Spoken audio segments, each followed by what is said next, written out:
You might think the artificial intelligence revolution is all about software. Yeah, just code and cloud algorithms. Exactly, like large language models just living in this ethereal, invisible digital space. But today, we are pulling that cloud down to earth, and we're grounding it in physical reality. Because that digital cloud is incredibly heavy. I mean, we are pulling the curtain back on the actual physical atoms that make all that code run. Right. The infrastructure required to power this technology is very real, and it is hitting some massive physical limits right now. Welcome to today's deep dive. We're looking at a scramble for microscopic hardware that is having, well, massive real-world consequences.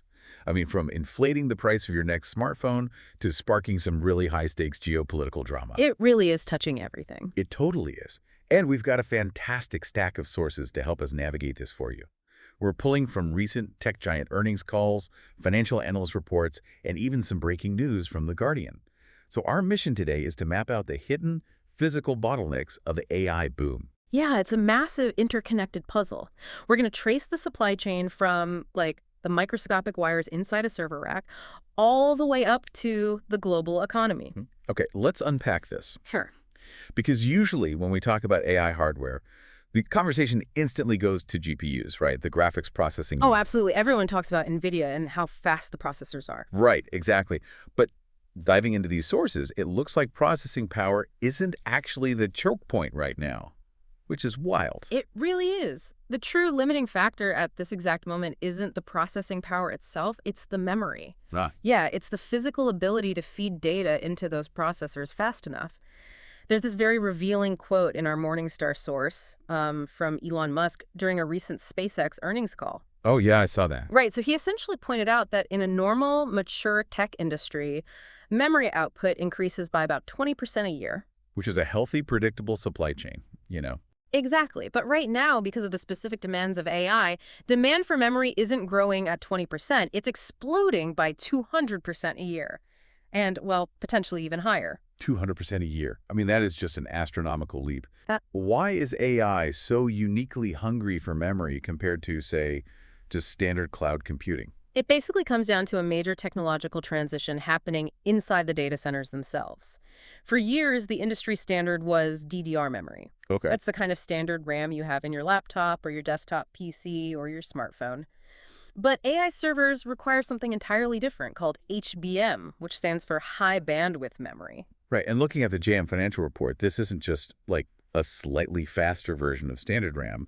It's a completely different physical architecture, isn't it? Yeah, the architecture is entirely reimagined. HBM uses this 3D stack design. So instead of laying memory chips out flat on a motherboard like a sprawling suburb, they stack high-quality memory dies on top of each other. Like a microscopic skyscraper. Exactly like a skyscraper. They'll stack 8, 12, or even 16 of these layers, connect them vertically with these microscopic wires, and then place this entire memory stack right next to the GPU on the same piece of silicon. Wow. Which delivers an order of magnitude higher bandwidth and vastly better power efficiency. But there is a massive catch. Let me guess. It's hard to make. It is incredibly difficult to manufacture. The report calls this the wafer penalty, which absolutely blew my mind when I read it. The math on this is brutal. Oh, it really is. To produce the same amount of memory capacity, HBM consumes roughly 3 times more silicon wafer capacity than standard DDR. Why does it take so much more raw material? Well, the wafer penalty is largely about the complexity and the defect rate. When you're manufacturing standard memory, if one little chip on a wafer is defective, you just throw that one chip away. Right, no big deal. Exactly. But with HBM, you are stacking, say, 16 layers of memory on top of each other and wiring them together vertically. If even one of those 16 layers fails, or if the microscopic vertical connection isn't perfectly aligned, the entire stack is potentially ruined. Oh, wow. So you have to throw the whole skyscraper in the trash. You do. So, accounting for yields and the physical space these chips take up on the manufacturing line, every single unit of HBM a company produces effectively destroys 3 units worth of standard commodity memory capacity. That is insane. But the memory manufacturers are doing it anyway. Because according to the financial data here, HBM commands 5 to 6 times the profit margin of regular memory. Yeah, the margins are just too good to ignore. So if you're a massive supplier like Samsung or SK Hynix, of course you're going to pivot your factories to build the highly profitable AI memory. The pivot is happening at a scale that is honestly hard to comprehend. And to really grasp the disruption, we have to look at Project Stargate. The Stargate shock. I mean, this sounds like something out of a sci-fi movie, but it's a proposed $500 billion data center initiative backed by OpenAI, Oracle, and SoftBank. Right, and to feed the sheer scale of Stargate, those companies have reportedly locked down up to 900,000 memory wafers a month from Samsung and SK Hynix. 900,000. Yeah. To put that number into perspective, that is roughly 40% of the entire global memory output, reserved for just one mega initiative. So 40% of the world's memory manufacturing is just gone, Yeah. sucked into a single AI project. Proof gone. It's like a real estate developer rolling into a city, right, and bulldozing 3 sprawling middle-class apartment buildings just to build one ultra-lucrative luxury high-rise. Yeah. And suddenly there's a massive housing shortage for regular people, and rent just goes through the roof. That is a perfect analogy. The remaining 60% of global memory capacity now has to serve every other AI project on Earth. Google, XAI, Meta, plus the entire non-AI world. Which is everything else. Right. That means every personal computer, every corporate server, every smart refrigerator, and every single smartphone on the planet is basically fighting for the scraps. And if 40% of memory is locked up, the consumer market is going to feel that squeeze immediately. I mean, the JM Financial Report tracks this exact shockwave. Between December and February alone, memory chip costs surged over 120%.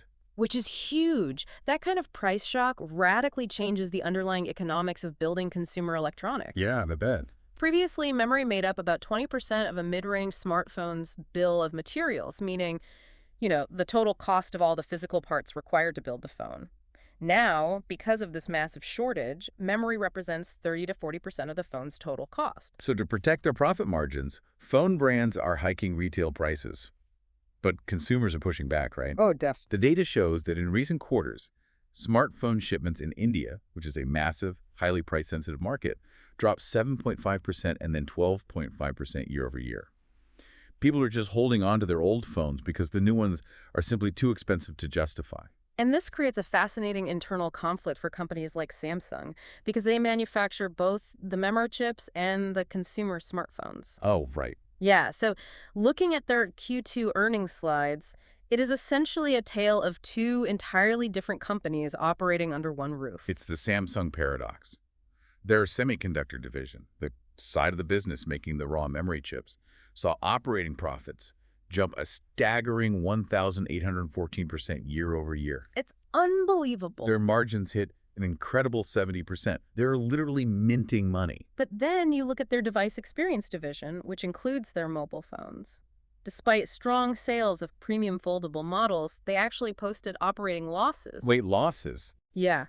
The very same... Right, to guarantee memory supply for Ford's next-generation vehicles. Because modern cars are basically data centers on wheels at this point. Exactly. As vehicles become more intelligent, constantly processing sensor data for autonomous driving and advanced safety features, the demand for high-performance memory in the automotive sector grows exponentially. So Ford is locking in that supply with a long-term contract now because they see the writing on the wall. Right. The memory crunch is only going to get tighter. But here's where it gets really interesting, though. Even NVIDIA, the absolute undisputed king of the AI boom, is feeling this pinch. According to AI Weekly, NVIDIA is reportedly testing lower memory variants for its upcoming Rubin Ultra chip. Yeah, and this represents a highly unusual retreat for a company that has, defined the cutting edge. Right. They always go bigger. Exactly. For years, the default assumption on every NVIDIA roadmap has been more memory, more bandwidth, more power. The Rubin Ultra was originally previewed with 288 gigabytes of 12 high HBM memory. And 12 high means what, again? To decode that, 12 high means 12 layers of memory chips stacked on top of each other. But now they are previewing a mainline SKUs, a specific retail configuration for customers that drops down to 192 gigabytes on an 8 high stack. So they are literally stacking fewer layers of memory on top of each other, and downgrading their flagship chip because they simply might not be able to source enough HBM to meet their production targets. That's what it looks like. Plus, there are massive power constraints hitting these data centers. The top-end chip draws up to 2,800 watts. That is like running a heavy-duty space heater on maximum blast just to power a single chip. It's a dual physical bottleneck. You have the raw power availability at the data center level, and you have the physical DRAM supply shortage, which TrendForce predicts will remain incredibly tight all the way through 2027. Okay, let me pause and push back on this a bit. Yeah. Because if supply is this incredibly tight, and we have companies like Ford and OpenAI signing these massive multi-year long-term agreements, aren't these tech giants essentially just panic buying? Like hoarding. Yeah. Is this the corporate equivalent of people holding toilet paper during the pandemic? I mean, is this 200% demand real? Or is it an artificial panic driven by FOMO, fear of missing out? Well, the market has been heavily debating that exact premise. Gavin Baker, a prominent tech investor referenced in the Morningstar piece, breaks down the game theory behind these long-term agreements, or LTAs. Okay, what does he say? His analysis suggests these contracts are highly durable and the demand is very, very real. Walk me through the game theory there. Why wouldn't a buyer hoard chips and then just, cancel a contract if they realize they ordered too much? Because the underlying structural demand to train next-generation AI models is so strong, the buyers have absolutely zero leverage to play games with suppliers. Oh, I see. If a major AI company tries to renegotiate or cancel an order, the chip maker can instantly turn around and find another hyperscaler who is desperate for that exact compute power. So they just lose their place in line. Exactly.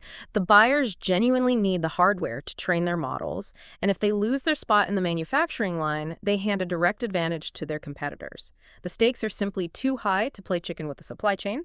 You lose your memory allocation, you lose the AI race. Wow. Okay, so you've secured this incredibly precious, power-hungry memory, and you've got it sitting right next to the GPU. But once you compute all those trillions of parameters, you have to actually move the data, right? You have to connect tens of thousands of these servers together in a cluster, and you can't just use standard copper wires for that anymore. No, copper is fundamentally incapable of handling data at the speed required for a modern AI cluster. At those massive bandwidths, copper wires create far too much electrical resistance. Which means heat, I'm guessing. Right, which generates too much heat, and the signal degrades rapidly over short distances. So to move data at that scale, you need light, you need fiber optics. And that introduces our next massive physical bottleneck optical transceivers. The photonics boom. The Zacks report on a company called Applied Optoelectronics, or AAOI, really illustrates this explosion. Yeah, it really does. Their stock is up over 250% year to date. They are posting record revenues, shipping these advanced 800 gigabit and 1.6 terabit optical transceivers. And they are desperately expanding their manufacturing footprint in Texas to try and keep up.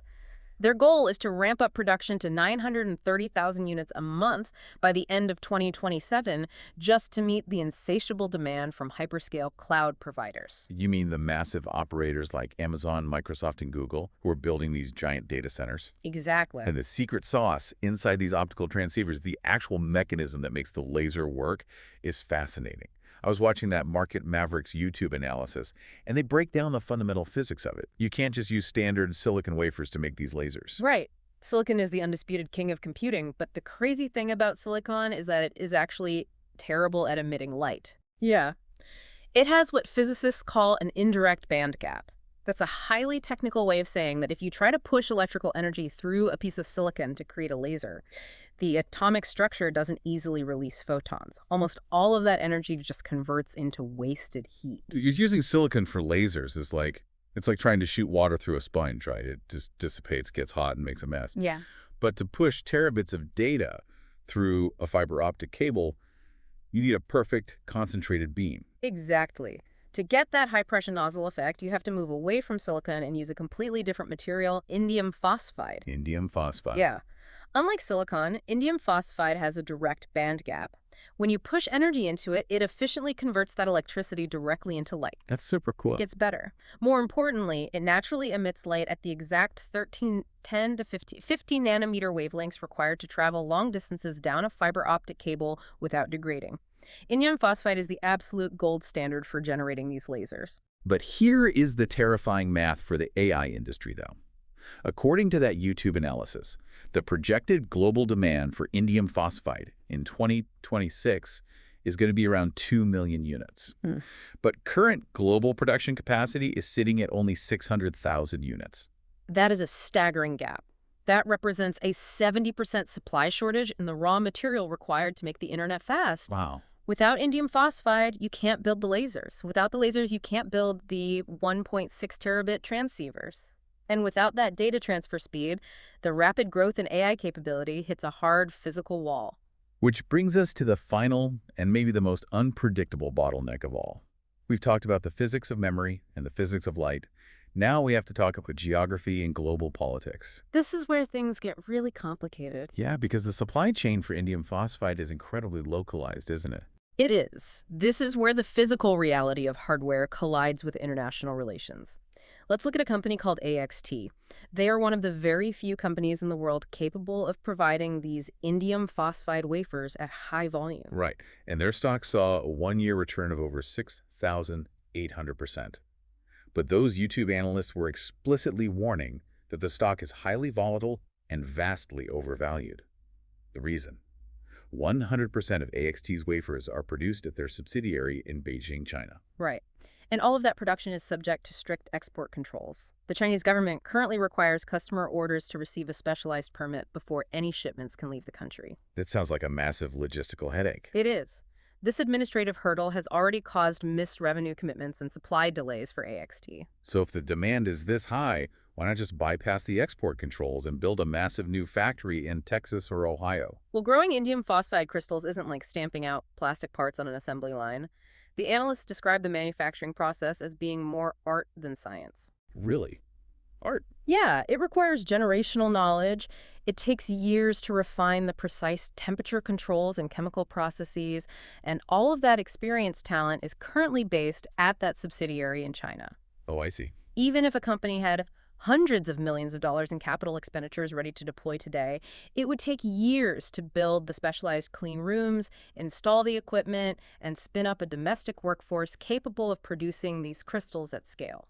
And even if you miraculously built that factory overnight, China still controls about 80% of the world's raw indium supply anyway. Exactly. But the geopolitical tension goes both ways. And we had some breaking news from The Guardian about how the U.S. political system is responding.